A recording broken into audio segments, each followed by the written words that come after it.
కార్మికులు ఉన్నాం. మొన్న కాకినాడలో మన కదులు దుర్గేశ్వర్ ద్వారా పవన్ కళ్యాణ్ గారిని కలిసి ఎన్నికల మేనిఫెస్టో పై ఇచ్చాం. అలాగే మండపేటలో కూడా రా కదిలిరా సమావేశంలో కూడా చంద్రబాబు నాయుడు కూడా కలిసి ఎన్నికల మేనిఫెస్టో పై ఇచ్చాం. అలాగే లోకేష్ గారితో కూడా రవాణా రంగం కాన్ఫరెన్స్ ఏర్పాటు చేద్దామంటే విజయవాడలో ఏమని కన్వెన్షన్ హాల్లో ఆయన కూడా కాన్ఫరెన్స్కి వెళ్ళాం. అక్కడ కూడా ఎన్నికల మేనిఫెస్టో పై ఇచ్చాము. అన్ని వివిధ పార్టీలకు ఇచ్చినప్పటికీ కూడా మరి ఏ పార్టీ కూడా రవాణా రంగానికి ప్రాధాన్యత ఇవ్వట్లే. కాబట్టి ఏ పార్టీ అయితే వారి ఎన్నికల మేనిఫెస్టోలో మేము అడిగినటువంటి డిమాండ్స్ అన్ని పరిష్కరించి మరి వాళ్ళు బహిరంగ సభల్లో కూడా ప్రకటన చేస్తారో వాళ్ళకి ఈ రాష్ట్ర వ్యాప్తంగా కూడా మేమందరం కూడా ఆ పార్టీకే మద్దతు ప్రకటిస్తాం. అంతేకాదు మరి ఇలా జగన్మోహన్ రెడ్డి గారు కూడా గతంలో మాకు ఎన్నికల మేనిఫెస్టోలో చట్టసభల్లో ప్రాతినిధ్యం కల్పించమని మేము అడిగాం.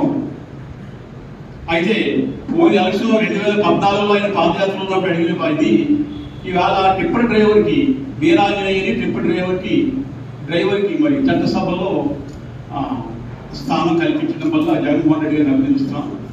అలాగే మరి ఎన్నికల మేనిఫెస్టోలో జగన్మోహన్ రెడ్డి గారు మేము ఇచ్చింది ఏంటంటే వాహన మిత్ర పథకం ఈవేళ మీరు 4 లక్షల మందికే మీరు ఇస్తున్నారు.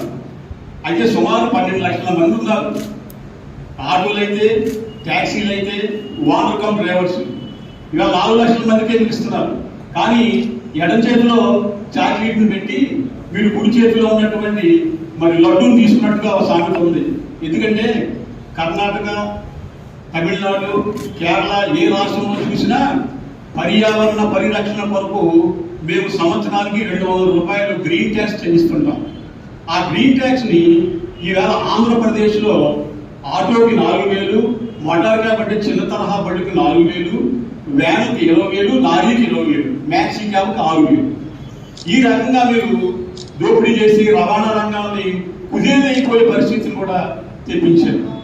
అంతేకాకుండా మరి చంద్రన్న బీమా, గతంలో చంద్రన్న బీమా ఉన్నప్పుడు సహజ మరణానికి మరి 2 లక్షల రూపాయలు లబ్ధి పొందేవారు సామాన్యులు. మరి సామాజిక న్యాయం అంటే అది. అదే కాకుండా బట్టి ఖర్చుగా ఒక 5,000 ఇచ్చేవారు. ఇప్పుడు ఆ స్కీమ్ ఏమైపోయిందో కూడా మరి అంతుపట్టలేదు.